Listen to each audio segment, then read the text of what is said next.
I would like to now hand over to Ms. Zuldish Akisheva, the regional representative for UNODC for Southern Africa, and my boss, to officially welcome you all.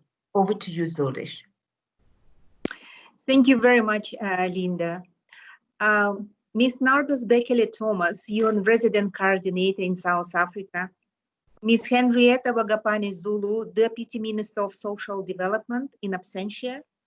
Ms. Bilkis Omar, Chief Director, Civilian Secretariat of Police, representatives of academia, civil society, youth organizations, my fellow UN country team and UNODC colleagues. It is my pleasure to deliver welcoming remarks at the webinar on such a crucial issue of youth and crime. Violence, especially among youth, is a problem that much discussed worldwide, and in South Africa, where young people are most likely to be both the victims and the perpetrators of violence, with the exposure to violence being especially high in the poor and marginalized communities.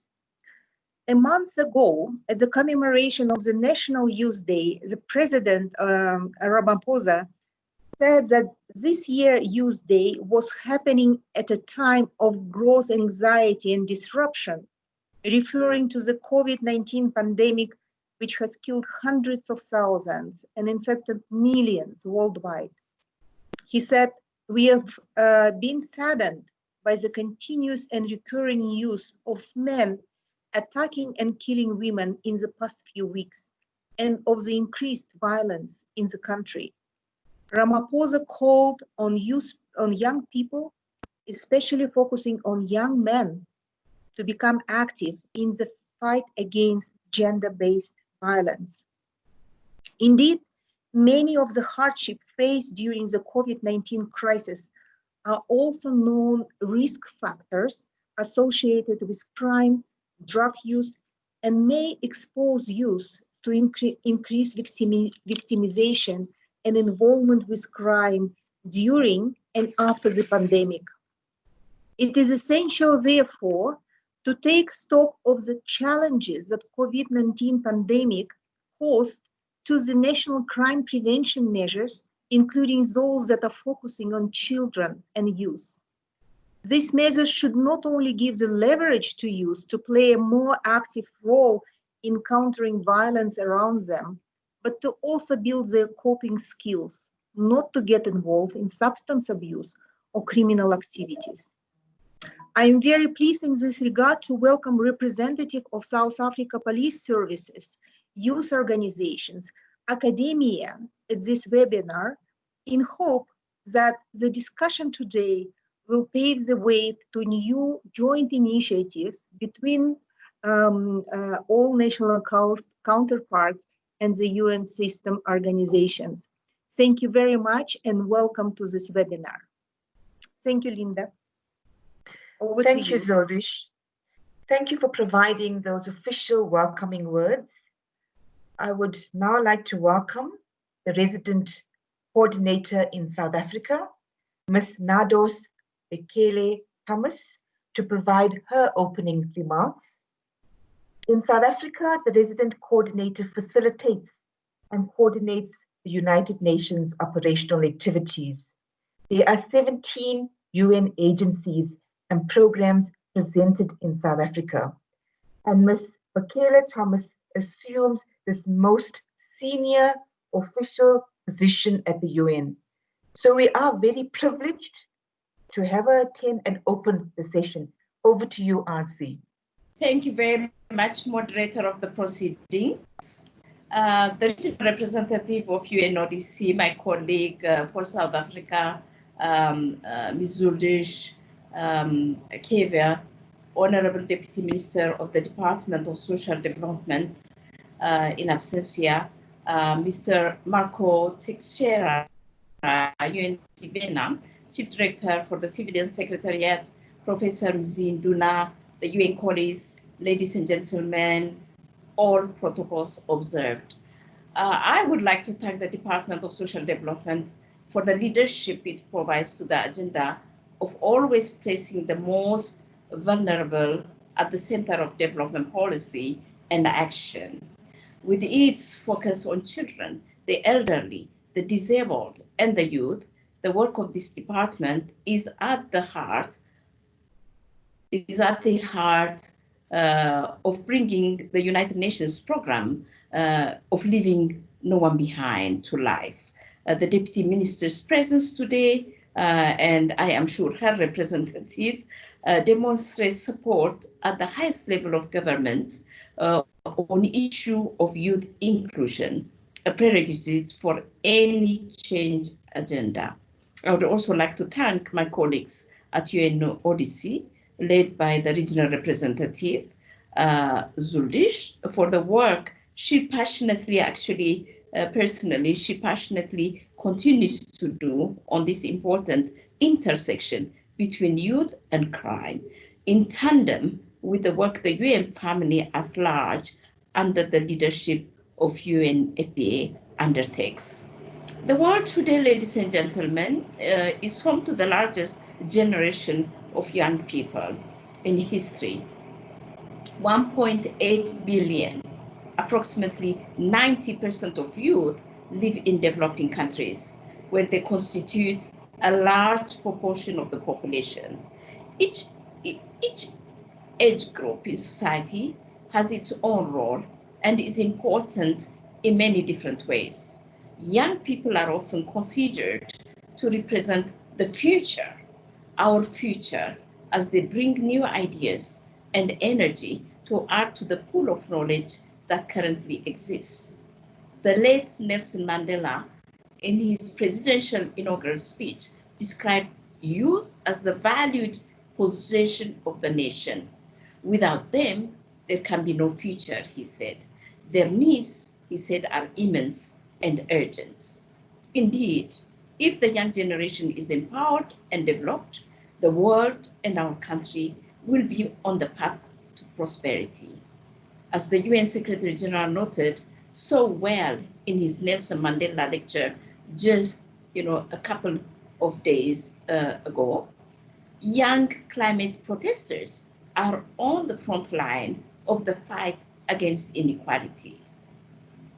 This is an example of what the youth represent and can do for the world as a force for change, as a force for what the future holds for us and the future we want.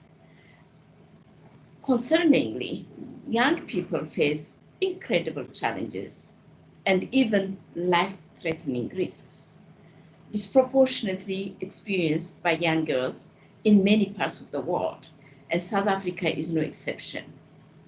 In 2017, the total youth population, for example, between the ages 15 and 34 in South Africa was projected to be at 20.4 million, representing 36% of the total population. Resources to this population group, with key fiscal priorities such as education, health, and social grants for children, and others accounting for most of the consumption expenditure. These interventions have unfortunately not yielded the expected economic returns, and the youth in South Africa continue to face severe challenges.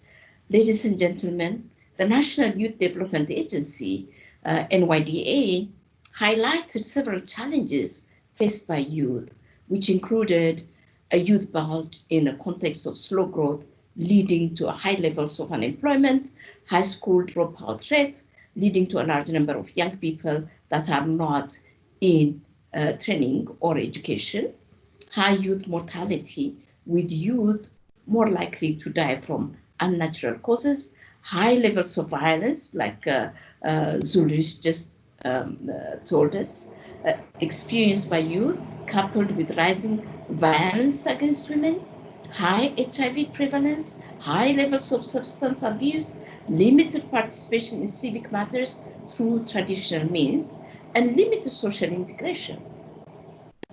South Africa's labor surveys have consistently depicted the challenge of unacceptably high levels of unemployment compared to countries of similar economic size.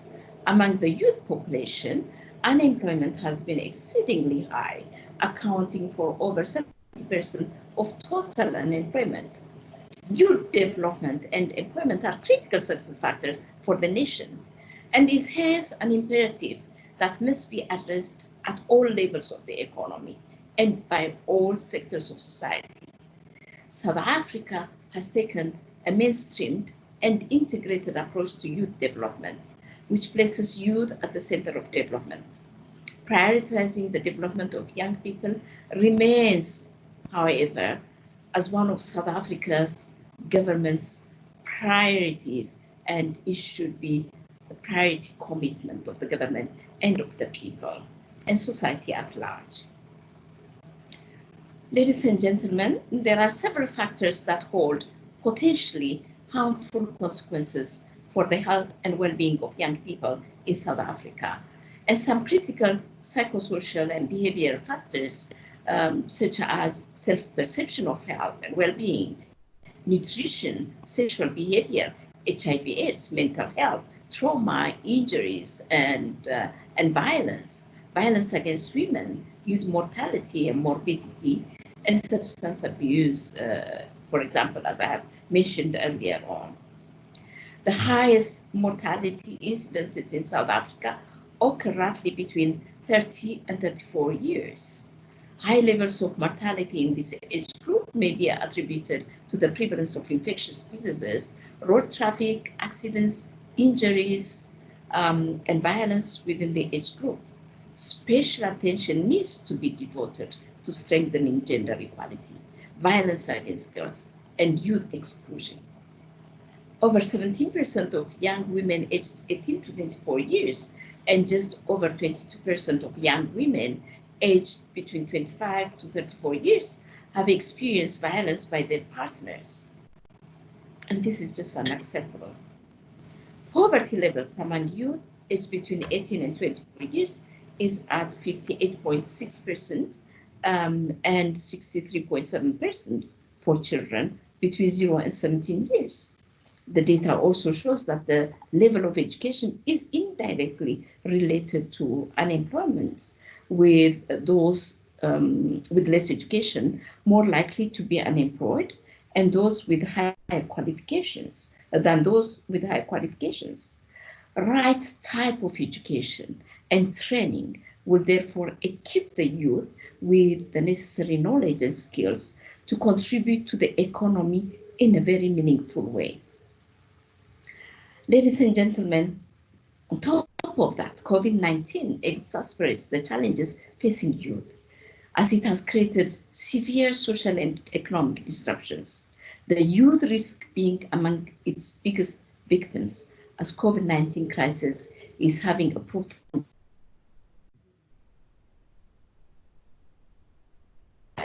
and in already deeply disadvantaged or vulnerable situations.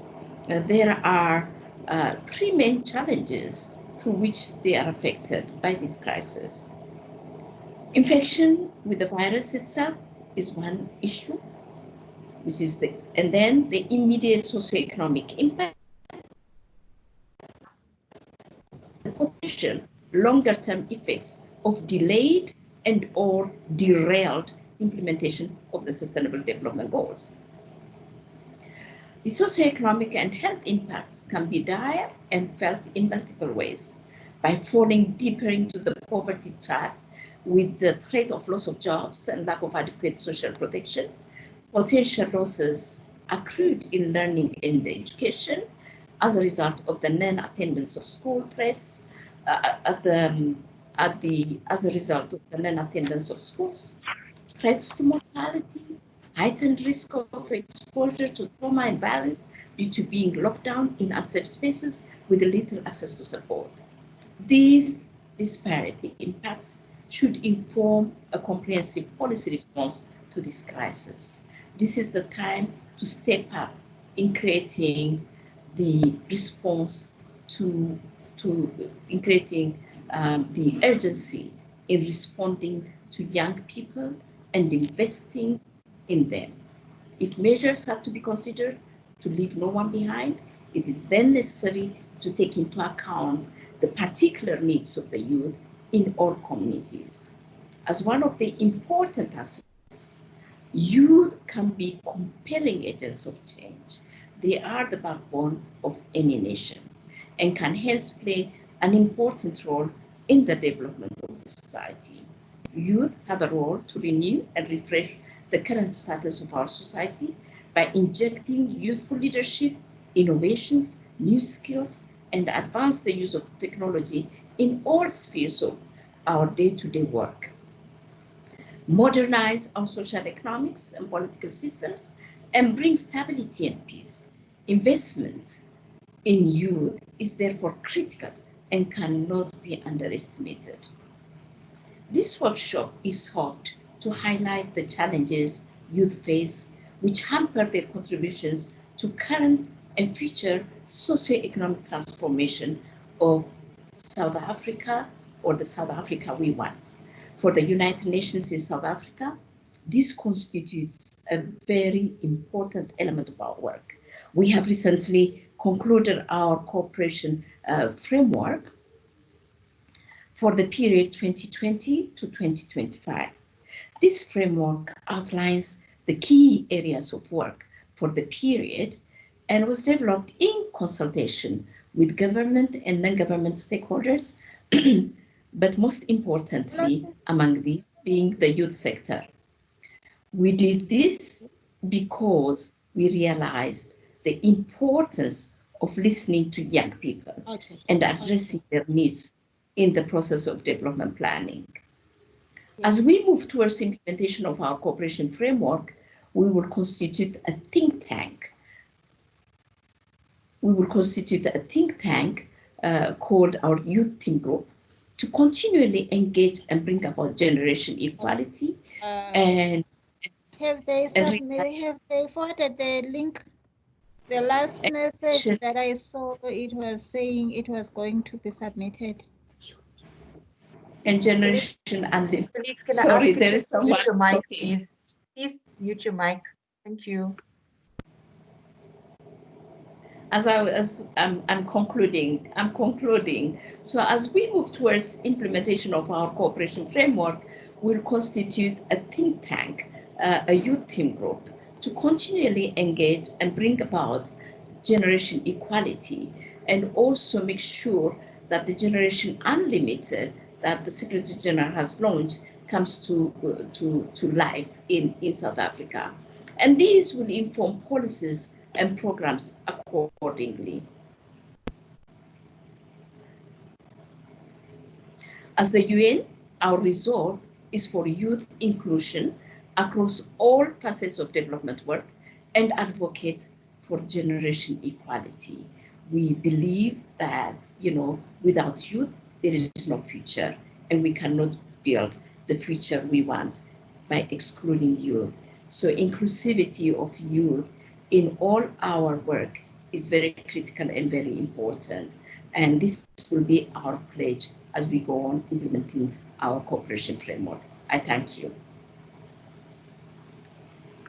Thank you very much, Ansi, for that very informative overview of the global and national overview of the importance of investing in the youth in order to ultimately transform our world, but also highlighting the challenges facing youth in South Africa and the long but urgent road that lies ahead of us in supporting the youth. And obviously, we all need to do it together. The UN, government, civil society, community, we do it together. I'd like you, ladies and gentlemen, to actually just please remind you to actually mute your mics. And yeah, so if we can please have that, so there's no disruptions. With regards to the presenters for today, we have a very extensive number of presenters. We have very strategic speakers who offer a very informed perspective and have a lot to offer to this webinar. So we will attempt to balance their time slots very cautiously so that all of you can benefit from their presentations and we'll also have the presentations available to you. Unfortunately, we couldn't have the Deputy Minister join us because she had other priorities, competing priorities, and sadly and regrettably informed us that she wasn't able to attend. Our next speaker and our first address is by Marco Teixeira. He works at the UNODC headquarters in Vienna. He is our Senior Program Officer and Coordinator of the Global Program for the implementation of the Doha Declaration.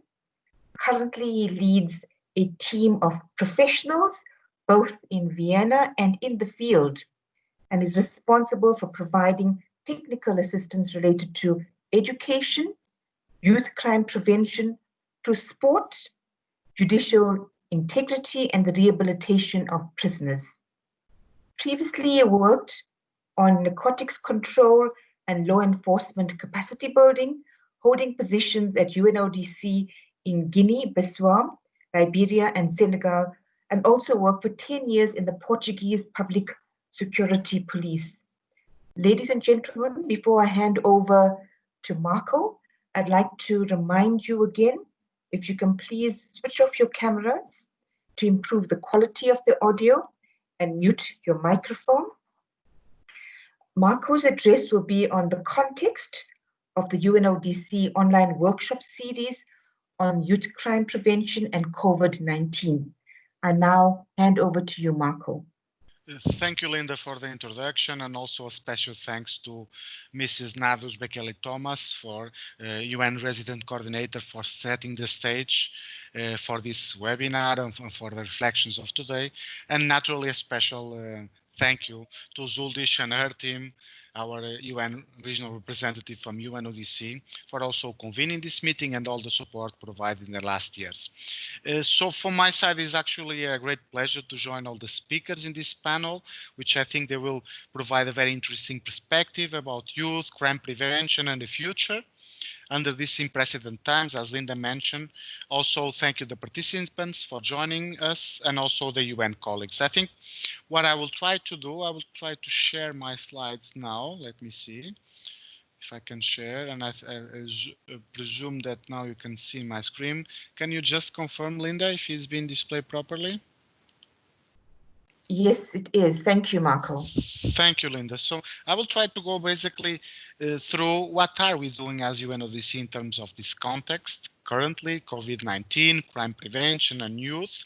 Also outlining what is the program approach, the global program that I'm leading, and how our work and our series of webinars regarding youth, violence around the world, and identify effective ways to respond during the pandemic to those increasing threats. This is the second of our series of webinars. The first one was last week, covering the regions of Latin America and Caribbean. So now we are focusing South Africa, and we're very happy to do so. I will move to the next slide. And basically, it's the inception. What is the program that I'm leading for, where it comes from, and basically why it's, I would say, a special program. The first point that I want to mention is that my program is the subsequent result of the 13 Crime Congress, which means that is every 5 years the UN discusses with the member states and different actors what should be the priorities regarding crime prevention and criminal justice. And basically the last one was held in 2015 in the state of Qatar in Doha.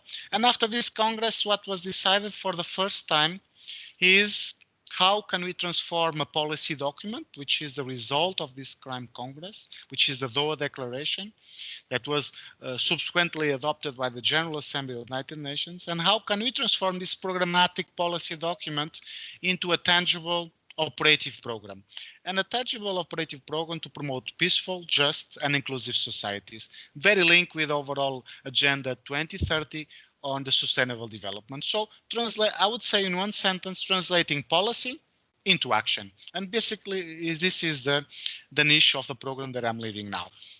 And what we do basically, The program perspective and UNODC perspective is to ensure an integrated and holistic approach towards crime prevention and criminal justice. And actually, the program is structured in a way that we try to translate this in different areas and different components, to be precise for.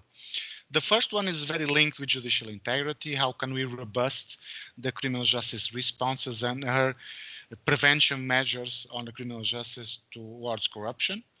Another element, which is the actually what we are also discussing during this series of webinars, it's linked how sports, how youth crime prevention through sports, and see sports as a tool for peace, focusing on building youth resilience to crime and violence, and promoting on providing opportunities for positive youth development and social inclusion. A little bit what our resident coordinator of the UN also highlighted, to have an inclusive approach on youth as actors and actors of change. The third element of the program is actually focusing in the educational sector. How can the elements of UNODC be taught and be inclusive in national policies on educational policies to basically build a new generation of citizens? And finally, prison rehabilitation in the context of seeing prisons not in the ending of a road, but the opportunity to restart and basically to re-socialize parts of the society to become from prisoners to productive society members. So a little bit, this is the program approach. But let's go into the youth. And I think we sue youth, and actually the code for our Secretary General speaks by itself, and I'm not reading it, but our perspective is youth as actors of change, because that's the perspective of our components, and our perspective is to work closely with youth, not as passive actors, but I would say active actors for change and inspiring change. And what we are doing and moving in what we have done so far, we have worked with 12 countries in the dimension of youth crime prevention through sports. And naturally, South Africa was one of those countries. And we have reached around 150 persons in our activities. And in that dimension of youth crime prevention through sports, we have worked across 4 main pillars of work. The first pillar is an initiative that we call Line Up, Live Up, which is basically a life skills training curriculum that promotes positive values and key life skills, such as critical thinking, coping with stress, and resisting negative peer-to-peer pressure. Also to support young people stay away from crime and strengthen positive attitudes and pro-social behavior. And around this initiative, we have basically worked with 13,000 youth and also 900 coaches and trainers. Another part of our work is basically a grant scheme for civil society organizations, promoting the use of sports for youth violence crime prevention as a grassroots levels initiatives. And I think this grant scheme also was very successful, as I will give some examples later on. The third element, I think it's also important to support, and we supported more than 500 centers located in more vulnerable community, and provide them sports equipment and refurbishment to allow to roll up some of these programs. Finally, I think awareness raising and technical guidance, how to use sports as a tool for violence and crime prevention. And around this initiative, we have benefited around 11,000 persons and participants. But let me zoom in a little bit more to South Africa. So I'll try to go into some details of what we have done in South Africa. We have piloted our program since 2017. We have trained around more than 100 coaches or master trainers, let's put it like this. And this benefited more than approximately 3,000 youth members. Also, in the scope of the SDG 17, which is Partnerships for Gold, we have been, I think, constructing ingredients for success. I would say the partnership with Western Cape Department of Cultural Affairs and Sports, and also Department of Social Affairs of Gauteng Province, were good examples how these partnerships can be actually powerful ingredients for success and roll up our activities. And finally, I think we roll up the program in a few settings, benefiting schools, child institutions, and also community centers. I'll move to another layer of examples. As I mentioned, our approach, we were lucky enough to have and found very active NGO engagement in the country. So we have supported 3 NGOs in Johannesburg and Cape Town, reaching out to young people, families, community members to promote social inclusion, and of course violence and drug prevention and drug use prevention through sports-based activities. And of course this also entailed the provision of equipment for more than 100 schools that allow us to create safer places to roll up sport-based prevention initiatives, I would put like this, and to develop the social skills of interaction among peers. So I think it was also a positive engagement with our partners from the NGOs. I'll move for something which is very important from our perspective, which is assessing, analyzing impact. This is our goal, is to be as efficient as possible.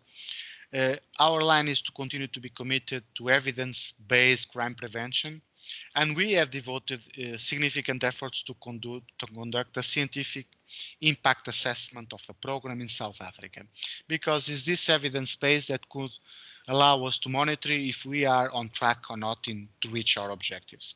So we hired a contractor, we went through this, we partnered with Western Cape schools to conclude an assessment. And as well as you can see projected in the screen, the assessment and the theory of change of the program, the outcomes aim to achieve, and also how they relate with youth resilience to violence. So let me give you some elements of what are findings and what are the conclusions. Despite naturally of challenges, the assessment concluded that short-term outcomes were reached, including providing knowledge and perceptions of youth participants around antisocial behavior, as well as improving attitudes toward gender equality. That was part also of both the opening remarks of this event. Obviously, we'll continue to build up on these positive achievements, and I want to thank you all our partners and our participants in our activities. And of course, we want to continue to reach outcomes and positive outcomes. In terms of short-term outcomes that were reached, let me also highlight a few. Youth feel support and motivated to engage in the program and learning new skills. I think this is a positive reception of the methodology in the program implemented. There was an improved knowledge and perceptions around antisocial behavior. If you perceive conduct as antisocial, you might be able to take a stand and go against it. This is the first time to know to change. A second element I want to highlight also, there was an enhanced interaction relationship between coaches and peers, which is positively, and there was an improved personal and pro-social life skills, perception, engagement, etc. So I think this is a positive elements. Also, the level of perceptions regarding home violence that should not be kept as a secret. So there is a call to basically denounce, to basically see that conduct as not acceptable. And also LGBTI persons were perceived as benefiting and needed to receive respect. And my final slide is basically what we will face now under current situation. In the view of the pandemic that has turned obviously our lives upside down, I would say in some cases, we needed to adapt our activities to continue to provide support to governments and young people around the world. And for that purposes, we have been holding webinars like the present one to assess the impact of COVID on youth, violence, and identify possible solutions. A second point, we continue to produce and deliver and launch publications and e-learning courses on the use of sports to prevent youth crime. This includes a tool that we just published earlier in this month on the prevention of violent extremism, which is one of the newest tools that we have launched. Third element, we are launching online sport challenges to keep young people positively engaged and healthy. And the final element, lineup, live up trainings are delivered as much as possible using, of course, the new technology. Ladies and gentlemen, dear colleagues, it's clear that sports is one of the pieces of the puzzle that provides an entry point for youth crime prevention.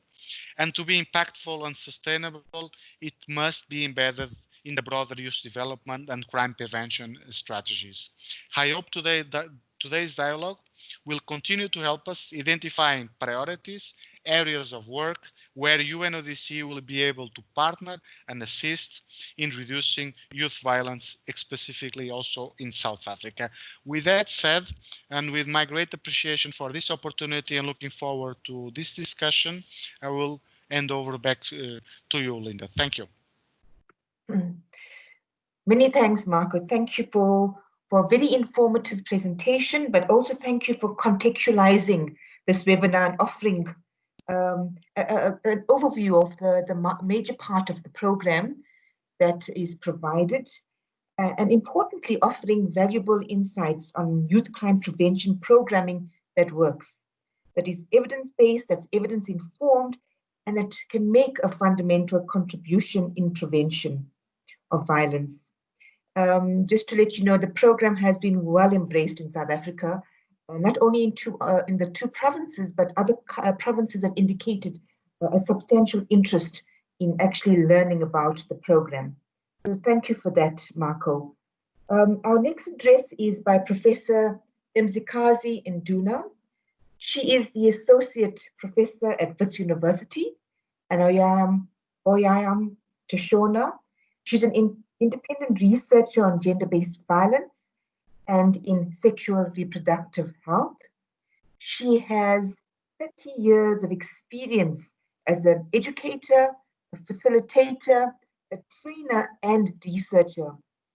From experience, she portrays as a very credible, robust, dynamic advocate with a unique and bold perspective, and she has a strong ethic for community engagement.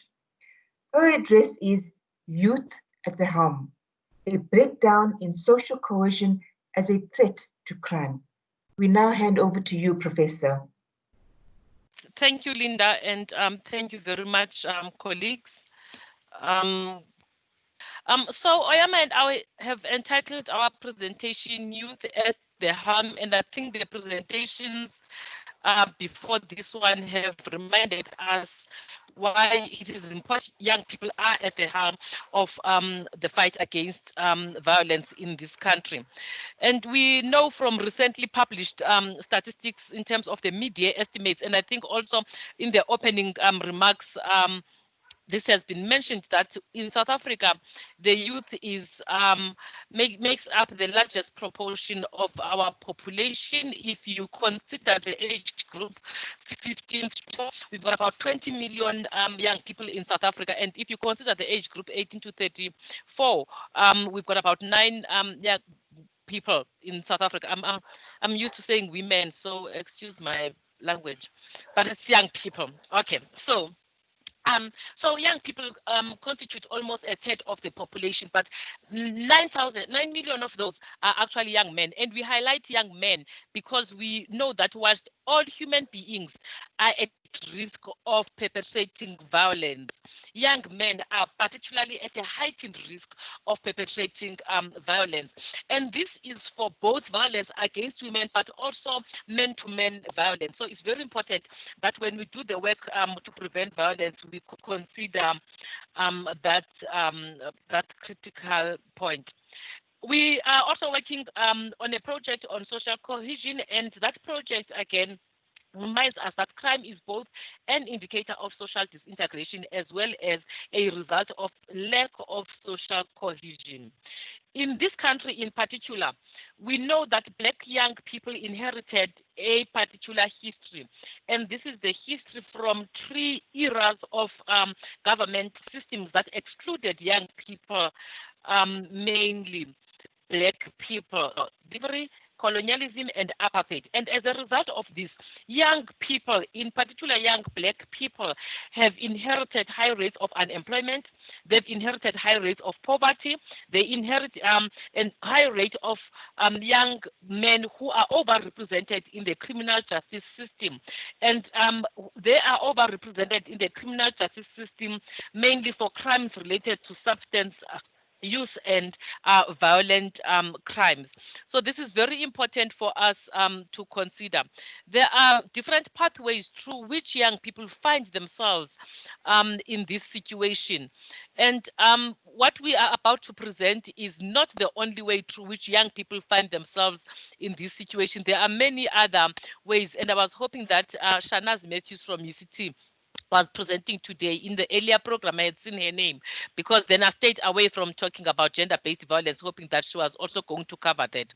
But there's quite a bit of research that we have access to that tells us that townships and villages are described in this country as violence hotbeds or war zones because of the amount of violence that we see happening in those areas, as opposed to the more affluent suburbs. And the young people in South Africa undergo or are supposed to be in a system that affords them free basic education. What that means is they are all supposed to be at school when they are young. But what we know from research is that by grade 10, a lot of young people have dropped out of school in this country. And by grade 12, which is the exit level, about half the people who started grade 1, grade R, have dropped out of school in this country. That means we're only left with about half who consider post-secondary school opportunities. And in the post-secondary school scenario, a number of things may happen, but mainly what we see is that Black young people, because of the inadequacies of the basic education system, where they are largely represented, they end up in what is described as historically disadvantaged institutions. And these could be universities that are described as comprehensive teaching universities or colleges or TVETs. But that is where you will find a lot of young Black people. But what we also know is that in these historically disadvantaged institutions, young people are involved in a lot of violence. There's violent protest annually in some of these institutions. And in fact, in some of these institutions, you could see these violent protests happening twice a year, in the first semester and in the second semester. And they are rightfully fighting for social justice issues that have to do with access to education. During these protests, infrastructure is damaged. Sometimes there is loss of life, but most importantly, there is loss of teaching and learning opportunities. The semesters are truncated in these institutions, so they receive very little education as a result. So as a result of that, that reduces the quality of education for Black young people in this country. Some of them drop out of these institutions. Some of them sit and finish their diplomas, certificates, and degrees, but are unattractive to the employer. And as a result, a lot of Black young people are unemployable in this country because they are unattractive to the employer. I may challenge anyone and everyone who is in this webinar this afternoon or watching this webinar at a later stage to think about their own company and who they employ and where those people graduated from.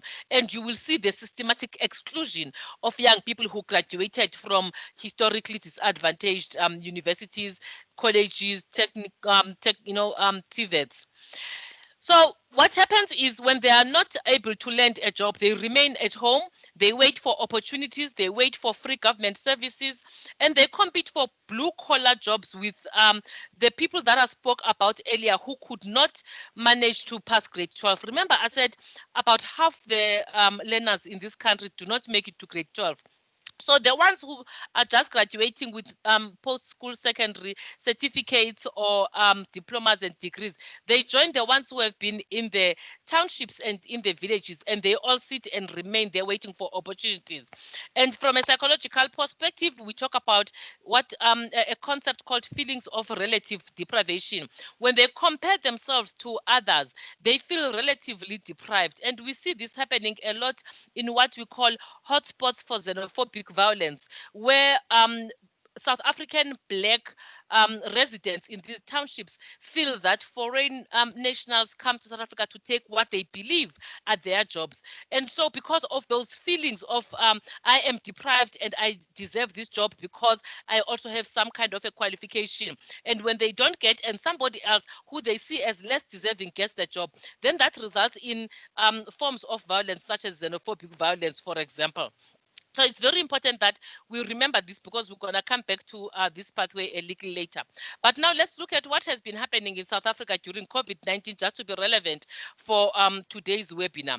During the COVID-19 countrywide, about 1,577 schools are reported to have been broken into, vandalized, and equipment has been stolen. So think about the number of learners who are enrolled in 1,577 schools. This may have been updated now because this number was from last month. The provinces that are mostly affected were KwaZulu-Natal and Gauteng, but this happened nationally. So what this means is, in South Africa, remember, we already have those who did not make it to grade 10, those who dropped before they passed grade 12, those who are back home because the institutions of higher learning system failed to equip them with the right skills. So we already have our own high rate of young people who are not in education, not in employment, and not in training. And now add to that number the discouraged school leavers who will not return to school post-COVID. And the reason that they will not return to school post-COVID, not only because they are afraid of the infection, but there is no school for them to return to. So we will be locking them into what we call a self-inflicted lockdown because the young people participated in the vandalism and the robbery of the schools. Something else happened during the COVID-19 lockdown. We probably know, all of us in this webinar, that South Africa is has one of the highest rates of alcohol consumption in the world. However, in South Africa, again, about 174 alcohol burglaries were reported across the country since the beginning of the lockdown. And this is last month statistics. This number may have gone up now. And the break-ins took place in bottle stores. These are bottle stores that are in shopping complexes. And chances are the other businesses, not only the bottle store, were also affected during the time of the robberies. This happened in taverns, and these taverns are located in the townships. This happened in shibins that are also found in the townships and in the villages, but also in alcohol warehouses that are outside of the townships and the villages. So add the number of people who are going to lose their jobs from the businesses that are going to be closed in the alcohol industry because these establishments have been robbed. Add this number to our young people who are not in employment and not in education and not in training. The problem is going to be severe post lockdown. We also hear from news reports, and again, this is not a new phenomenon, that delivery trucks and emergency vehicles are hijacked when they service the townships is not new. But what has been concerning this year is that a total number of emergency vehicles that is recorded to have been attacked this year is 28. And young people, like we said, are at the helm of this. Young people participate in the robbery of delivery trucks and emergency vehicles to the communities. Now add the burden of disease that results from unattended emergencies in these townships, and add that to the number of people who are already living with a disability in this country. And imagine what is going to happen post COVID-19 when some of the disability could have been prevented if an emergency vehicle had arrived on time to attend to the patient. During this time, there was a lot that was happening.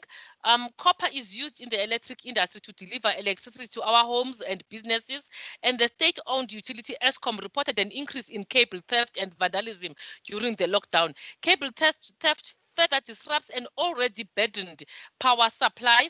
And cable theft is a deadly problem. We all know that because it can injure and kill those who are stealing the cables. So it is actually a danger to the young people who are involved in this kind of crime. But imagine what is going to happen, because now we're already complaining about Eskom's load shedding, but we're going to have more problems with our power supply because of our own involvement in criminal elements. So add all of those to the young people who would have loved to go back to school. But even if they go back to school, they can't have Wi-Fi, they can't have access to internet to be able to do the online schooling, because once your power is off, your network is also off. So this compounds and multiplies the problem of school leavers in South Africa. So will it be easy for these young people to rejoin the education system? That's a question that we need to ask.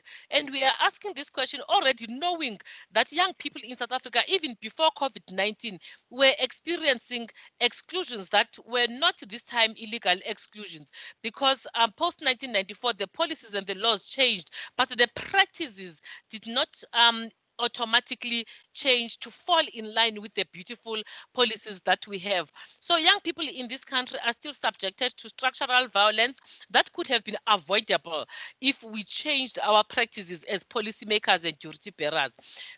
Structural violence is defined as avoidable impairment of fundamental human needs, and structural violence is a form of violence wherein some social structure or social institutions may harm people by preventing them from meeting their needs. And we know that this happens in various institutions with our everyday decision making, which is guided by our own prejudices against particular kinds of people, whether those prejudices are on the basis of the person's ability, the age, the class, the status of the person, the ethnicity of the person, the nationality of the person. We know racism and sexism are big problems in South Africa that are behind the structural violence that blocks many young people from achieving their full potential. Structural violence is related to direct violence. We argue that in this paper. And we argue that because research tells us that young people or people generally who are at risk of structural violence are also at risk of participating in interpersonal violence. For example, family violence, youth or gang violence, or men-to-men violence. Structural violence leads to things like committing hate crimes, identity-based crimes such as xenophobia, gender-based violence, violence against the LGBTI community, and also racial intolerance and racial violence. And people who are subjected or live under these conditions also are at risk of participating in organized trio crimes, the house robbery, the business robbery, and the hijackings. So it's very important for us that if we are going to talk about young people and trying to resolve the problem of youth's involvement in crime, we also think about the dangers of the isms.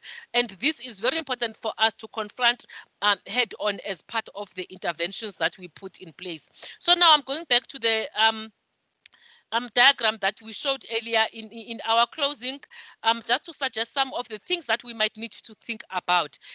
With the UNDP, we are thinking about building social cohesion together with the demand of arts, of sport, arts and culture.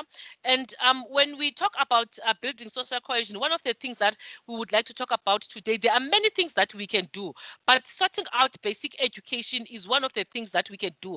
And also sorting out the post-secondary school education is the second thing that we can do, because those are very important. We need to keep our young people in school as much as possible so that we can empower them.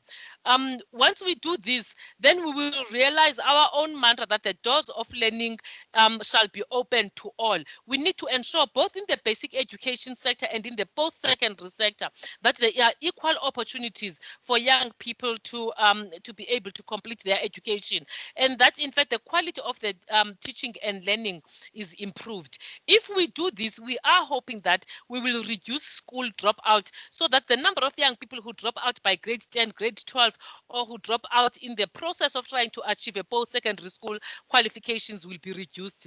We hope that if we sort out basic education and post-secondary school education, TVETs, colleges, and universities, we will build employer confidence, in particular in Black youth, and we will make sure that Black youth are employable employable. If they have confidence and they are employable, then they will have feelings of empowerment. Somebody spoke about empowerment earlier in their opening remarks. It's very important that young people feel that they are empowered. What are they empowered to do?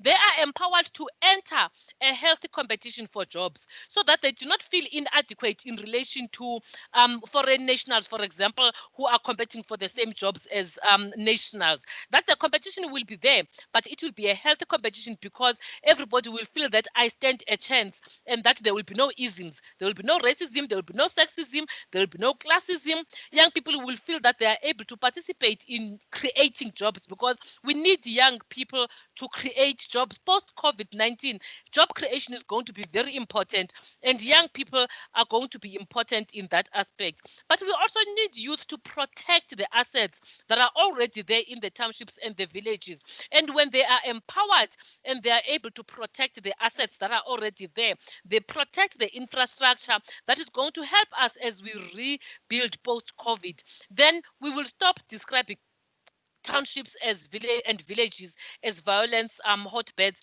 and war zones, and academics will have something else to write about. So that is something that I think we want to close by suggesting in this webinar. I'm sorry I had to rush, because time just got shorter and shorter and shorter. Thank you, Linda. Thank you, Professor Nduna.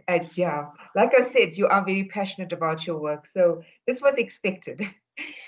Thank you for your very thought-provoking presentation. It obviously provides a very comprehensive picture of the realities on the ground, and also emphasizing the importance in addressing challenges facing the youth in order to achieve peace building and sustaining peace. We've heard much about the challenges from our speakers, our previous speakers facing the youth. So it's now opportune to hear directly from a youth member herself. So our next address is by Kitmitsu Fatima Motlatso. Note, I had to try to do that very carefully so that I don't get too tongue-tied. She's an honors student at social work at Wits University. She is the founder and chairperson of Black Womex Caucus. Over the past 3 years, Black Womex Caucus has committed itself to promoting multi-pronged and cross-sectoral solutions to social ills with a deliberate focus on gender-based violence and femicide in South Africa. She is the director of the Crisis of Care WhatsApp helpline, an initiative through Black Womex Caucus that seeks to provide free and accessible psychosocial support services, especially during the lockdown on WhatsApp. So she'll be providing perspective on her direct lived experiences of violence as a youth in South Africa. So Ms. Motlatso, over to you. Okay, great stuff. Cool.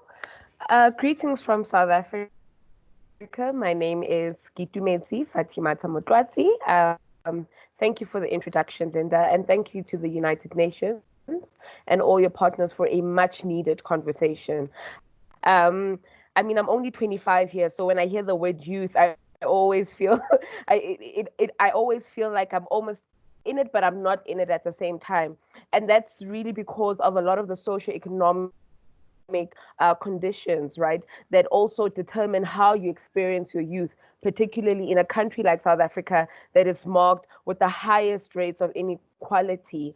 The previous speaker, Professor Mzi, mentioned how we have inherited a system that is quite biased in nature and that seeks to only benefit a very small and privileged minority. And unfortunately, this skewed system has resulted in what we would see quite a violent country, right? It is no secret that South Africa has become a hotspot for criminal behavior. And unfortunately, young people are driving some of the most violent and vicious crimes that we are seeing. But in order for us to understand the position of youth and what makes them vulnerable, or rather their participation in criminal activity, I think it's important to look at the factors that lead and contribute to the vulnerability of young people. I mean, firstly, South Africa has the highest youth unemployment rate globally. And if we look at those statistics more carefully, we would also realize that Black young women are at the brunt or at the receiving end of being economically excluded from these opportunities. In the same breath, South Africa is considered as one of the most drunkest societies, which means that there's a high dependency on substances, right? Given the new regulations in the South African national lockdown, more and more young people are looking at illicit forms of substance to really kind of suppress a lot of the issues and feelings that they might be feeling. In the same breath, this has resulted in an exponential rise in the need for psychosocial support services, as we see that many youth are struggling to reconcile their realities, right? So the ideas and the promises rather that were presented to us through the supposed Rainbow Nation and the democratic dispensation don't necessarily translate into everyday lives. And as a result, young people are finding themselves more and more desperate. And it's unfortunate that criminal activity takes center stage. But let's unpack what criminal activity looks like, right? And as a young, emerging feminist social worker, no social phenomenon can be understood without providing a gendered lens to it. When we look at criminal activity, we understand that gender-based violence and femicide are leading crimes that are directed at women and gender minorities in South Africa. It's no secret that South Africa has become the global rape capital with a femicide rate 5 times higher than the global average. What this means is that, unfortunately, I have a higher chance of being raped than I do of finding any admission into an institution of higher learning. That it's an unfortunate reality that many young women in South Africa walk around and live with the constant fear and anxiety of being killed. And these seem as quite unrealistic and almost quite abstract statements, but they really are very persistent in our communities. What we've noticed is that gender-based violence and its understanding of it has been reduced to sexual and physical violence. And the reduction or the narrow understanding of gender-based violence is probably the reason why gender-based violence is so pervasive. In order for us to understand and to curb gender-based violence in all its entirety, we need to understand that it manifests itself socially, politically, economically, environmentally. So, when we speak about high rates of unemployment amongst youth, we think about how young women are excluded, and that in itself is a form of gender-based violence. We think about the young women who are who are forced to rather engage in sexual and physical activity in order for them to secure any form of educational advancement. And these are the realities that many young women are faced with. But interestingly, over the past 5 years, we've seen quite a radical shift in our national politics in South Africa, particularly around the women's and feminist movement, where we've been seeing more social movements emerging. The internet has played a pivotal role in the emergence of these movements such as hashtag Me Too, hashtag the Total Shutdown, Rhodes War, and so forth. And all these movements have been very critical spaces for young women and gender minorities to find expression and really bring the conversation on gender-based violence and femicide beyond the private domain and into the public space. This has been pivotal and has resulted in various shifts in terms of perception of gender-based violence, right? In a country like South Africa that is quite conservative in nature, you would understand, and even given quite a turbulent history and past that we come from, violence is still seen as a form of maintaining social cohesion. So our previous speaker spoke about the importance, or rather the absence of social cohesion in South Africa. But if we take that argument a step forward, a couple of steps forward, we'd realize that given our history, violence is still understood as a way of maintaining some sort of social cohesion. So it almost normalizes violence against women and children as well as marginalized groups, because violence is still seen as a way of maintaining a certain status quo, of maintaining a patriarchal and misogynist agenda that drives and functions and is meant to continuously subjugate women. So the rise of these movements provides an alternative space, an alternative discourse, a much needed discourse. It provides a feminist analysis to what we understand gender based violence to be. Rather, 2 years ago, we had the first ever national march called the Total Shutdown, which mobilized over 20,000 women, rather, nationally in South Africa. This was a pivotal moment and quite a historical one. And this movement gave birth to the 24 demands. The very same 24 demands are the backbone and the framework of the recently established National Strategic Plan on Gender-Based Violence and Femicide. This plan has been in place in order to provide a 10-year plan as to how do we effectively address gender-based violence and femicide. It's quite important to understand that the National Strategic Plan on Gender-Based Violence is a feminist document that not only seeks to provide a framework as to how to address or how to mitigate gender-based violence, but is also reflective of a lot of the experiences of ordinary women in this country. And that is the kind of document that we need. But also, and I am playing the devil's advocate, South Africa's actually got quite a lot of progressive policies, particularly around marginalized groups and advocating for the rights and the protection of human rights of the marginalized groups. But we still find a lack of implementation. And this lack of implementation can be directed and can be attributed to several factors, such as political will, such as the ways in which economic resources are distributed, right?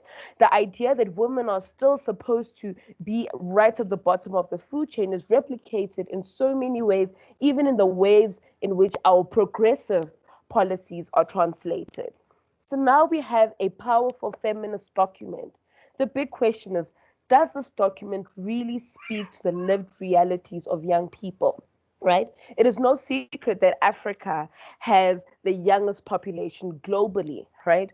As well as South Africa, which should translate to an accelerated levels of development and growth, but that is not what we're seeing. Instead, what we're seeing a stifling of youth, right?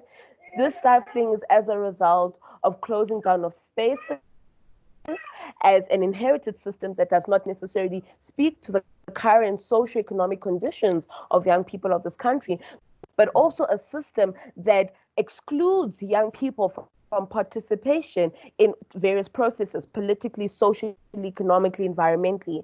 And as a result, these are some of the fears we have around the National Strategic Plan. We do know that high rates of gender-based violence and femicide, unfortunately, still remain a huge crisis in South African institutions of higher learning. Over the past 5 years, we've seen horrendous stories coming out of our institutions of higher learning. Although there have been policy advancements made by structures such as the He AIDS Council, which seek to address and mitigate gender-based violence in institutions of higher learning, as I said before, there still seems to be a huge vacuum in terms of implementation. And how do we ensure that we fully implement these policies that seem so progressive on paper, if you ask me, as if we put the people who are most affected at the forefront? It makes absolute no sense that young people are still not driving a lot of the policies that are meant to affect them directly. And this kind of exclusion is resulting in a perpetual cycle of violence. Truth be told, we are angry. We were sold a dream, an illusion which has not translated. And unfortunately, its translation has not resulted in any ideological or economic advancement of young people. Young people are still being co-opted into a system that continues to stifle their growth. And as a result, young people find solace in a lot of criminal activity. Just a couple of things that I want to raise based on our engagement on the Crisis of Care helpline is that majority, over 70% of our users who were seeking mental health or psychosocial support services more broadly were young Black women, which means that young Black women still remain a highly vulnerable group in South Africa, precisely because reproduction still remains a huge burden. Access to healthcare services, access to education, access to information, and now with the digital divide, it's not helping. Young women continue to be excluded from processes, right? Young women are also co-opted into sex work, right? And this has long-term effects on communities. So when we think about criminalization, I think it's important that we go beyond the idea of incarceration, of people going into a jail, being arrested by state officials, and actually think about the criminalization of the realities of South African youth, where we are expected to literally change this country overnight without being given the necessary skills and apparatus to ensure that the realization of our dreams and our ideas comes to light. So I think I'll leave it at that for now. But I really am grateful for this platform and the opportunity to speak. I think many young people have not developed a language to articulate the full extent of systematic violence that we're experiencing on a daily basis. Violence that has almost become normalized and accepted. Young people continuously are finding ways to interrogate society. And the only thing we ask from you is that through our interrogation as young activists, as young leaders, that our interrogation should not be criminalized. And that is something we've seen across several social movements. And I speak of the past 5 years. And that's where we've seen the highest uproar in student movements, where we've seen students fighting really against social injustices and finding themselves being criminalized. So it's important that we think about more broadly the role of the criminal justice system as number one, and a custodian rather of justice, but also too in ways in which it itself perpetuates violence and criminal acts. I'll leave it at that for now. Thank you so much. Thank you very much, Kit Mutsu. It was really enlightening to have such a nice critical perspective directly from a young leader, a young activist.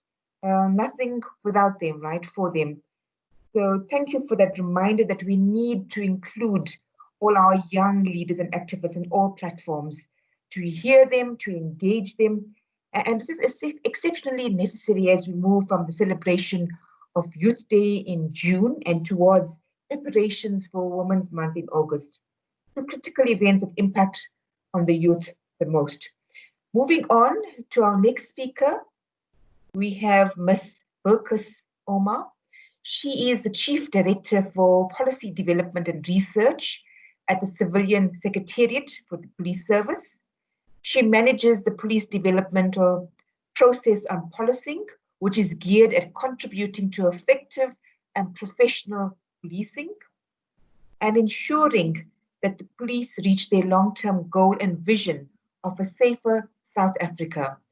Bilkis has recent contributions, which includes managing the development of the white paper on policing, as well as the current white paper on safety and security, as this work extends beyond policing to managing and contributing to cross-cutting macro policies of the JCPS cluster. Before joining government, Bilkis worked for civil society, conducting research around issues of policing, crime, and safety. As an independent researcher, she contributed to the United Nations World Drug Report by focusing on heroin trafficking in SADC. Bilkis has an honors degree in criminology and has always wanted to influence government policy on policing, crime, and safety. Her current job allows her the opportunity to realize her objectives. So her address is on youth violence and crime prevention measures during COVID-19 and beyond. the 2016 White Paper on Safety and Security and its application to this particular period and context of COVID-19. I'll hand over to you, Ms. Omar. Thank you very much, Linda.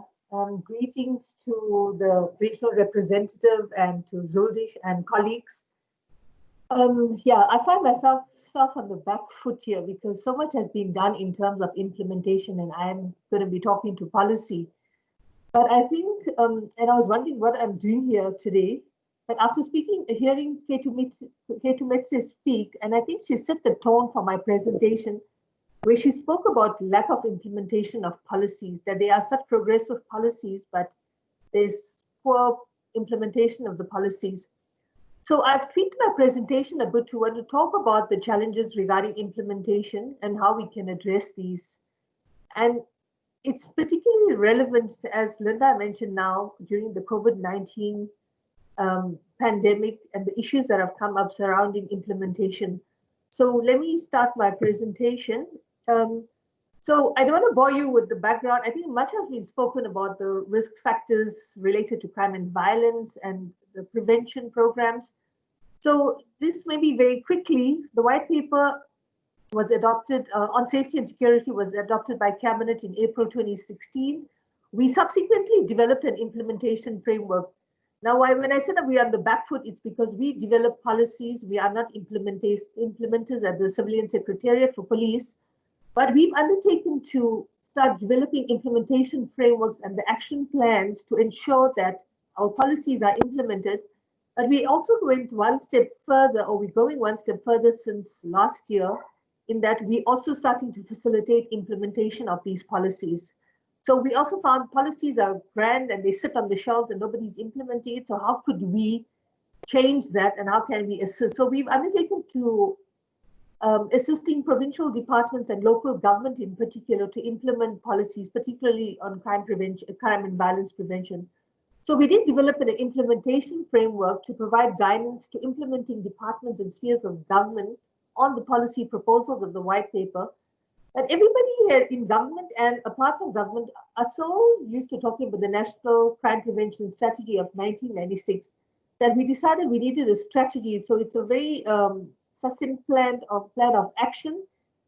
So it also we call it the Integrated Crime and Violence Prevention Strategy, similar to the National Crime Prevention Strategy, but we added violence prevention. We find that nobody's been addressing violence. Violence has been lumped with crime prevention. So we decided, let's call it the Integrated Crime and Violence Prevention. And I think Marco mentioned the word integrated earlier on. So he spoke about an integrated response to crime prevention. So we are also, it's a bit of a mouthful, but we want to retain these words. So it is integrated. I'll speak to that later. It's crime and violence, and it's, of course, prevention. So, from now on, I won't be speaking about the white paper. People are tired about white papers and policies. I'm going to be talking about the Integrated Crime and Violence Prevention Strategy as we move forward. So the focus on this, for many of you that are who have joined us today are familiar with the white paper of 1998 and the 1996 National Crime Prevention Strategy, which talks about a developmental approach to addressing crime and violence. So the Integrated Crime and Violence Prevention Strategy is also to prevent crime and violence, and we say it's a necessary precondition for increasing people's feelings of safety and building safety communities. This is from the National Development Plan, and it acknowledges the need for complementary interventions to address the drivers of crime. And I think most of the speakers earlier on spoke about the drivers of crime and the socio-economic factors, including poverty, inequality, unemployment, social welfare, health, and education. And these are just a few that we're naming, which are particularly relevant now during COVID-19. So, so I mentioned it's a development life cost approach. It's a pity that the Deputy Minister of Social Development is not here. The issues that we're raising and in developing this white paper and the strategy, we looked at all strategies across government and research that came out of civil society and NGOs and the private sector, and we looked at it and we came up with this thing. So we're looking at the development life life course approach, which builds on the ecological model. You are all familiar with what I'm talking about. Basically, the approach takes into account the cumulative impact of risk factors, and Zoljish mentioned the risk factors to crime and violence on a person's life, including the individual's life, the community, the structural life, environmental, cultural, and social dimensions. So it's nothing new. We've just built on what we think has been working on. And when we talk about addressing the root causes of crime, what are we looking at? So we need to address these areas in particular. So the strategy also recognizes that violence results from a combination of risk factors, of multiple factors that put people at risk. And this includes the primary, secondary, and tertiary levels. So this table here talks about the risk factors at the individual, relationship, community, and societal factors. I'm not going to go through it. I think Ketu Metse and even the professor before this spoke a lot about these factors which impact on people's lives. And then the scope and objectives of this strategy is a whole of government approach. And I think what I'm going to focus on a lot in the presentation is talking about what we mean by a whole of government approach. If we want successful implementation of this policy, we're saying there has to be a whole of government approach, but there has to be a whole of society approach as well. So the strategy and the white paper basically clarifies the roles and responsibilities. Marco spoke about sports and the role of sports in crime prevention. It's something that we're also addressing in this paper. For example, we talk about the role of education and the Department of Sports and Arts and Culture and what their responsibility is in terms of safety. This paper argues that the police alone cannot deal with crime and violence prevention, that it's a whole of government approach.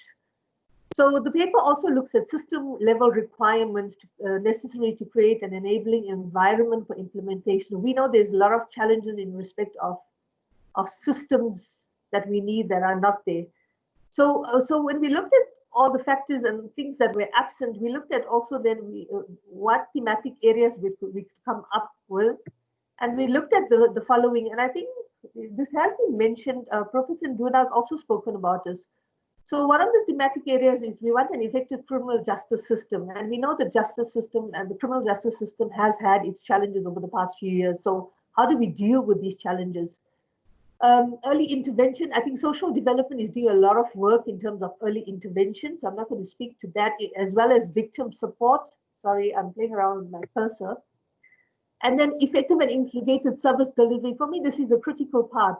Service delivery for us is located mostly at local government level. How can we have an efficient and integrated service delivery at local level? And the next thematic area is safety through environmental design. I think this was mentioned also earlier today about how our apartheid environmental design is disadvantaging communities and breeding crime and violence. And then, of course, this can't be done without active public and community participation. So we came up with these 6 thematic areas. Now, the white paper is quite long and the strategy is very long as well. So I'm not going to go into the details of that. I'm going to stick to the brief that I got from Linda and look at the impact of COVID-19. So COVID-19 clearly highlighted the need for an integrated response to the health, social, and economic ailments of the South Africa. In terms of the pandemic and the virus, we saw these departments come together. We saw the whole of government come together to deal with this, the pandemic. So it was a collective response of the state in terms of putting in medical infrastructure and then also economic interventions because of the havoc that the lockdown created in terms of the economy to the country. But it also highlighted the pre-existing problems, for example, high levels of unemployment in the country and more acutely amongst the youth. And according to some estimates, some 2 million jobs were lost since the initiation of the lockdown. So that's a huge number. So in terms of the youth, I mentioned that I'm going to talk about implementation challenges a lot, but you can't do that without sticking to the brief on the youth. So youth have a very low prospect of getting jobs, and more so in the medium term. And I think Peter Metsi and even Professor Nduna spoke about this. So this is the chances of them getting jobs are rapidly receding. So this manifests in poor sense of security for the youth. And with the poor structural support, I think Ketu Metsi mentioned this as well, and lacking community social cohesion and the propensity to become involved in antisocial peer groups. The propensity to become involved in this antisocial peer groups and and crime and violence increases. So the white paper, I mentioned we looked at a whole range of policies and legislation in government, and the initiatives we came up with in terms of youth in particular are not new, or even the adolescents are not new. It is things that are already put in place, but we're having implementation challenges. So some of the interventions we're looking at are safe and supportive home, school, and community environment for children and youth, context-appropriate child and youth resilience programs, substance abuse programs, context-appropriate interventions for vulnerable at-risk groups, victim support. And this is just a few of the things that I've mentioned. So the whole plethora of other interventions that the white paper proposes, which has to be implemented by provincial and local government. So now, while the integrated crime and violence prevention strategy proposed interventions are well intended, the context of implementing these have to be re-examined in the containment of the spread of the virus. So how do we change things? So I looked at 3 areas.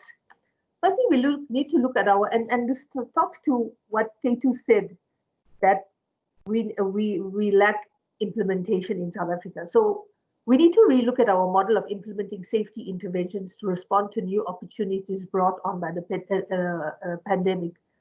So much of our implementation is based at local level. When we drafted this white paper, we looked at provincial, local, and national government, and we found that local government is critical to implementation of safety programs.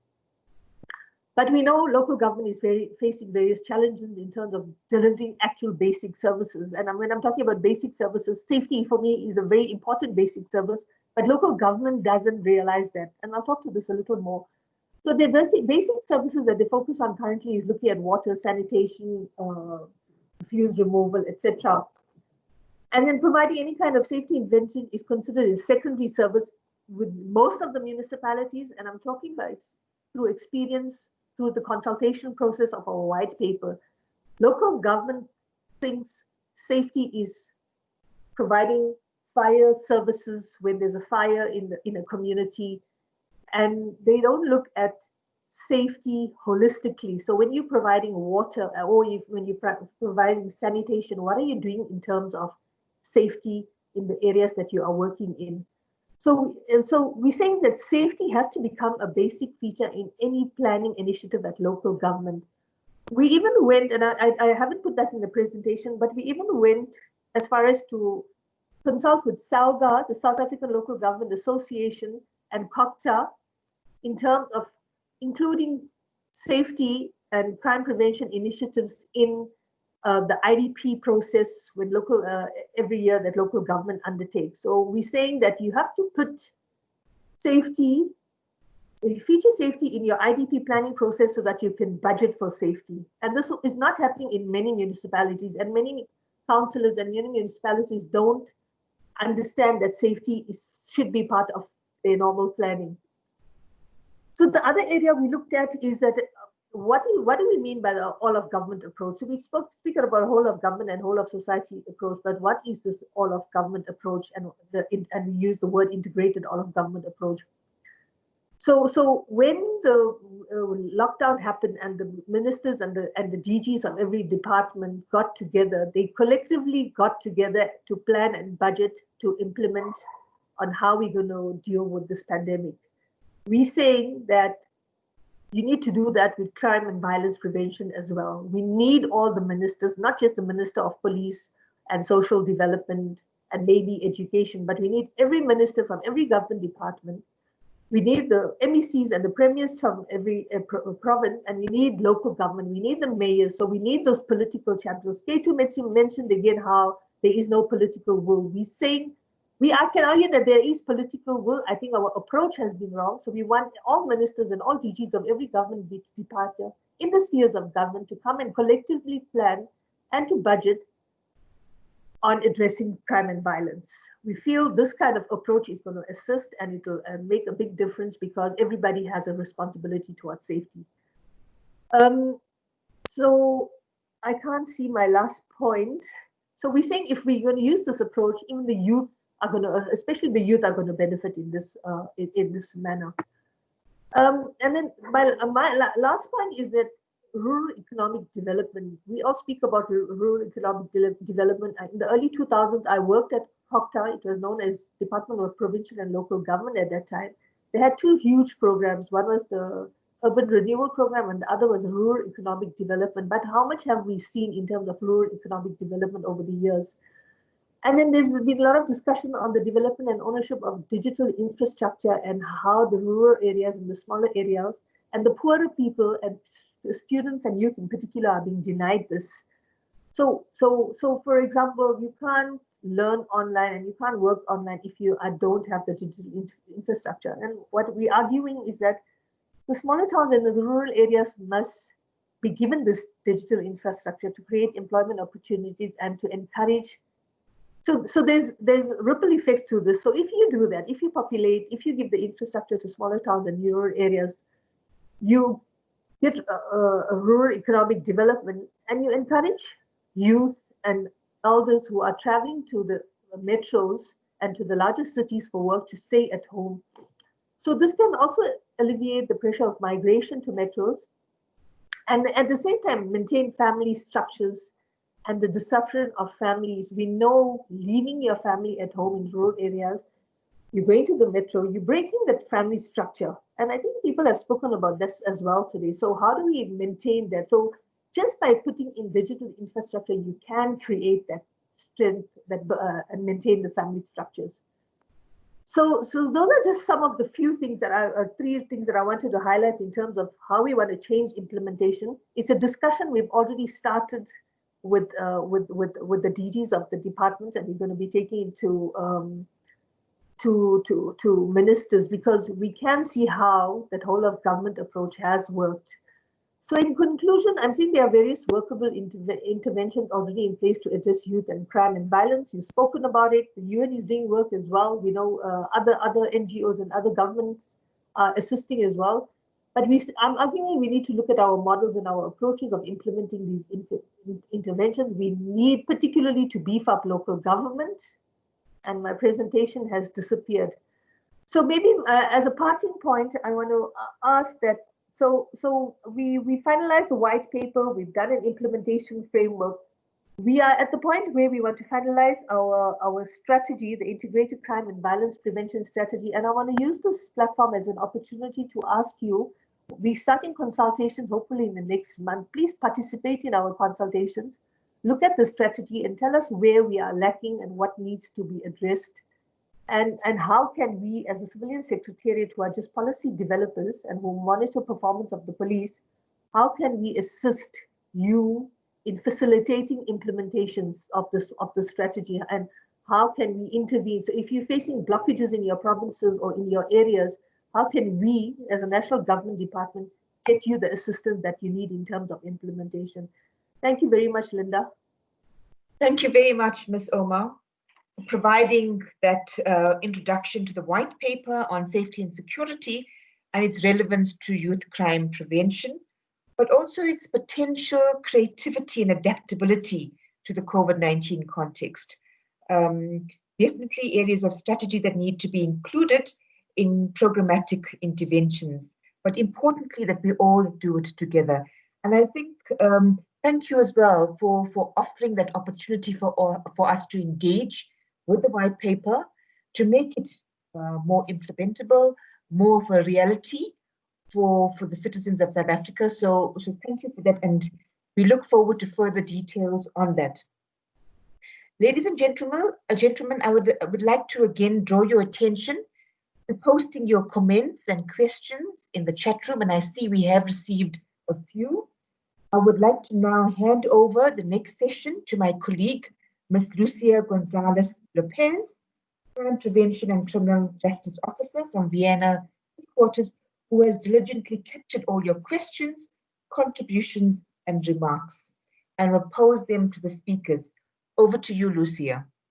Thank you, Linda, and good afternoon, everyone. Special thanks to all our panelists from South Africa who gave us a much clearer picture of what are the challenges that are being faced by youth and what are some of the potential responses. We have, I believe, one question that was made in the chat which is a bit more general for all panelists. So if I may, I will ask one question to each of the panelists. For the next, I think we will have about 10-15 minutes for the Q&A session.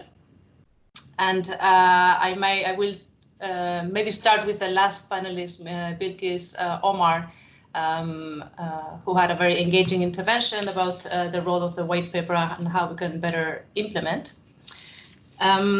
So you have in your intervention outlined a number of key elements, from challenges in implementing this very progressive strategy to the role of the local government in delivering services to young people. As you know, during COVID times, of course, many of the basic services have been discontinued in terms of psychosocial support services to youth, education services, and so on. So in your view, how do you think, what measures can be put in place to strengthen safety and violence prevention interventions at the local level? Yeah, thank you, Lucia. The white paper has a whole lot of interventions. I think for us, what's more important is how do we get local government? So instead of talking about the measures, how do we get local government involved already? For example, and we use very simple examples. So I live across the Flay here, right? And because of migration, but also because of the lack of homes, there are many homeless people living in the Flay. So what we want is our local ward councillor, but also the local municipality, the Johannesburg municipality, to come and address these. We can't have people living. There's a river that runs across it that is very cold. So how do we firstly assist the homeless? And for us, that's safety as well, apart from dealing with other social issues. But how do we get the municipalities more involved? So cut down the grass when it's gone too long, because one evening there was an attempted rape here. So it's small, simple things that we feel that local government has to identify as their role in safety. So cutting the grass in a Flay, in a suburb, is actually contributing to safety. And so that's just one of the measures that local government can use. But local government has to understand that that is their role firstly, that they have to do it. And in cutting the grass, they are contributing to safety. I hope I've answered your question.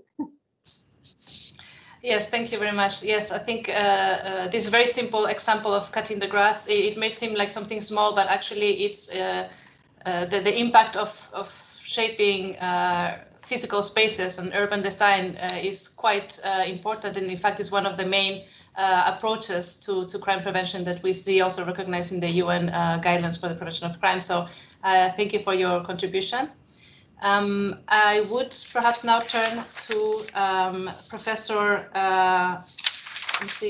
Nudu. Nduna, sorry.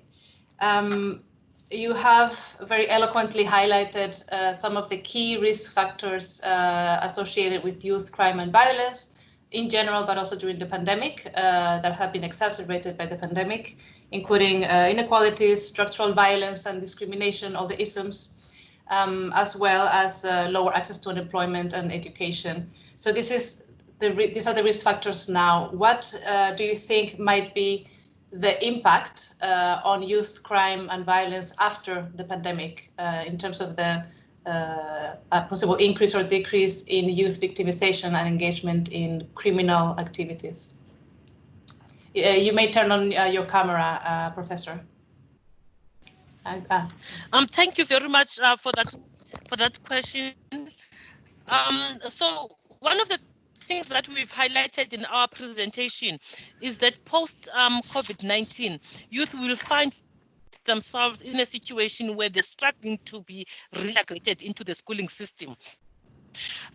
So schools would have been vandalized, and so easy for the government to get those ready for then they stay out of the system. The more they are at risk, for example, of substance, they are at risk of engaging in gang violence, and other talents. They're also at risk of other things that may not be construed by the society as violent. For example, yesterday we read about young people who are at risk of child marriage during this time. So they are at risk of not going back to school because they have lost their parents. What we see in terms of the age groups of South Africans who are dying of COVID is between 40 and 60, and those are the working group. So they are at risk of having to now shoulder family responsibilities, and so that will marginalize them. There is a study that was conducted in South Africa that gave the first 10 reasons why young people drop out of school. And in fact, taking care of of family responsibilities was among the top 10 reasons. Disability, illness, those were the top reasons. Also, feeling that they were not achieving anything academically. So when we losing the working class, that also includes teachers. We should remember that educators are in that part, and that's going to compromise the education system. And so young people are going to again find themselves excluded, and the impact will be more so for young people who are in the low socioeconomic strata compared to the middle and the upper class. Thank you. Thank you very much, Professor, for that intervention. So I understand that due to these increased vulnerabilities, there might be indeed a rise in criminality after the pandemic. So it is therefore extremely important to, from now on, set in place the right prevention measures and try to strengthen the support for positive youth development. I would like also to ask one question to our to Kitsumitsu. If you can please turn on your camera. Thank you. I'm not sure what's going on with my camera, so please excuse the fuzziness. It's okay. It's Yes, a bit sorry, the question. dark, but we hear you well. Okay, great stuff. Yeah. So thank you again for your intervention and that passionate call for working together to focus on preventing violence, especially the scourge of gender-based violence and discrimination. I would like to ask you, as you have been very involved in working with different young people in the country, what do you think, how do you think young people in South Africa can help to build back better, especially in terms of preventing violence after the pandemic? Okay, great stuff.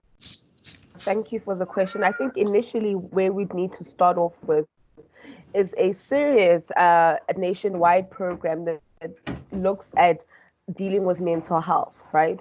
And I mean, the World Health Organization has predicted that mental health will soon be the leading disability, right? And unfortunately, that is slowly happening within, especially amongst young people in South Africa, where we are literally crippled and we are paralyzed mentally, and that has really prevented us from being effective participants in processes within our society. So definitely, the mainstreaming of mental health services is a big step that we need to do. And this mainstreaming of mental health services also looks at destigmatization, right? Because we do need to get our young people in the habit of going and seeking for help, because suppressed feelings accompanied by historical trauma and suppressed trauma are key contributors to criminal activity, right? So I think mental health is something that we should really put a lot more effort in. But in addition to that, I know the idea of mentorship, the word mentorship is thrown in every second sentence when we think about youth upliftment and intergenerational organizing. But when we speak about mentorship, we speak about the practical teaching of skills, right? The practical teaching of how industries operate. Because the reality is, our institutions of higher learning are only teaching us but a fragment of the kinds of skills we need to actually enter the work market, right? And actually be effective in the work market. So skills transference is a big thing. You know, under feminist thinking and feminist ideology and praxis, we really emphasize the need for an intergenerational approach to social issues, right? The reality is that young people are currently experiencing what what looks like a very bleak future for many, But we have an older generation that has also gone through its own turmoil, its own era of oppression and systematic exclusion, that should be finding ways, collaborative ways, and partnership, and encouraging partnership to allow for transference of skills from generation to generation. Because what we do see is that we have a lot of young people with amazing ideas, right? Life-changing ideas that could really change the socioeconomic and political context of many people. However, do not have the right kind of mentorship, leadership, and guidance. And that is pivotal if we are ever to address this. I mean, in a context like like South Africa, where, you know, that the concept of Ubuntu, you know, that a child is never raised by their family alone, that a child is a product of our community. I think this really calls for us to sit down and reflect and say, is the current generation of young people teaching us? They are definitely saying something. So the high rates of gender-based violence, the high unemployment rate, you know, increasing dropouts, you know, is an indication of something that has gone terribly wrong in our society. And we need to find, you know, tangible and sustainable solutions.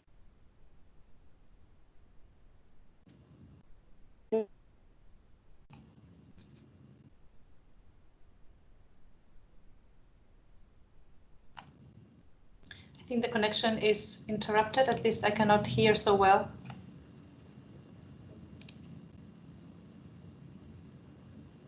About that, I was actually summing up. Yes, thank you. Okay, now I hear you again. Thanks a lot for that answer, and thanks a lot also for emphasizing the role of the transference of skills. This is indeed one of the few evidence-based practices for crime prevention. There's several projects around the world that have focused on building skills in young people that have shown very good results in the sense of coping with difficulties in life. Including resisting negative peer pressure and resisting the temptation of violence or getting involved in criminal behavior. So thanks a lot for your points. I think there are no more questions in the chat room. There are rather comments and very useful information about different projects. So if any of the panelists wishes to take the floor one last time to make some final points, please do so now.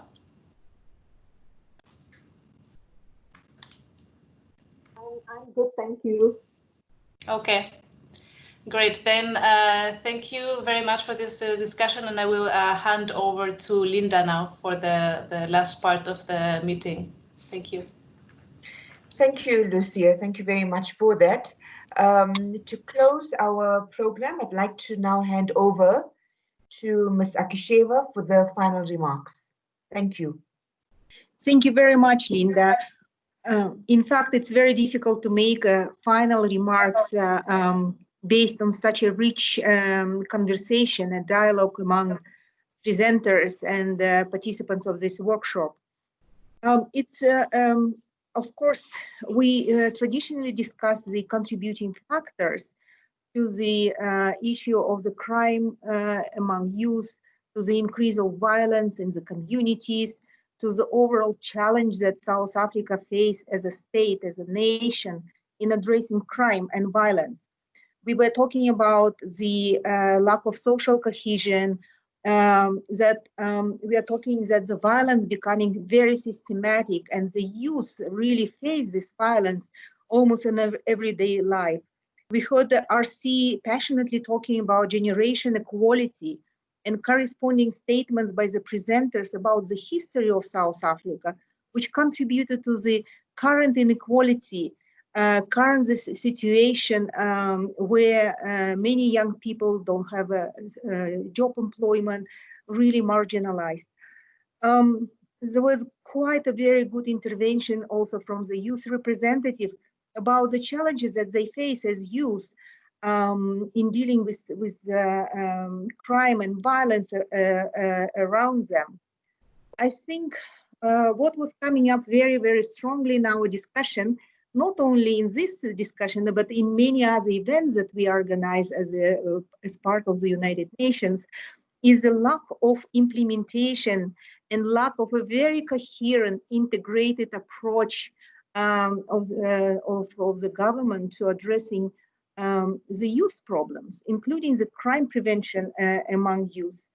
We have a very good white paper on safety and security, and I appreciate Bilke's presentation on that one, and the discussion about the development of integrated violence and crime prevention strategies. And yet, despite of very good policy frameworks in South Africa, there is a big challenge that we all face in implementing that framework, in putting something concrete in action and being responsible for that.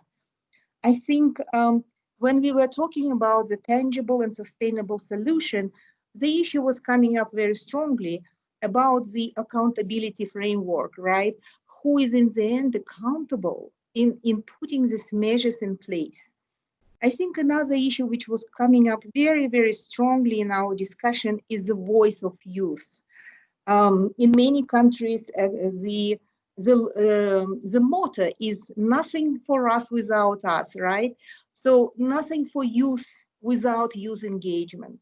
And I believe based on the discussion today, there is a strong call for youth engagement in monitoring, implementation of this very good policy documents and strategies, including at the local level. I again would like to thank, on behalf of the United Nations Office on Drugs and Crime, all the presenters, all the participants of our meeting today. I really very much hope that it's not a standalone and the last event. We would be very ready to continue working together with South African Police Services, with the Department of Social Development, with the Youth Network, with academia, as part of the United Nations in South Africa, to promote this dialogue, which should really come up with a very action-oriented points. With that, I would like to close the workshop, and would like to thank everybody, each and everybody, for the great presentation, for great participation, and for the start of a dialogue on such an important issue. Thank you very much. And Linda, over to you. Thank you. And nice seeing you, Bilkis. Thank you, Ms. Akisheva, for those concluding remarks. Thank you all very much. A heartfelt thank you to all of you. It was a great webinar. Thank you so much. Thank you, everyone, for availing yourself. Sorry about going over time, but I think it was really great and very productive. Thank you all. Bye-bye. Thank you very much. Thank you, colleagues. Bye. Thank you. Bye-bye. Bye-bye. Bye-bye, Marco. Everyone.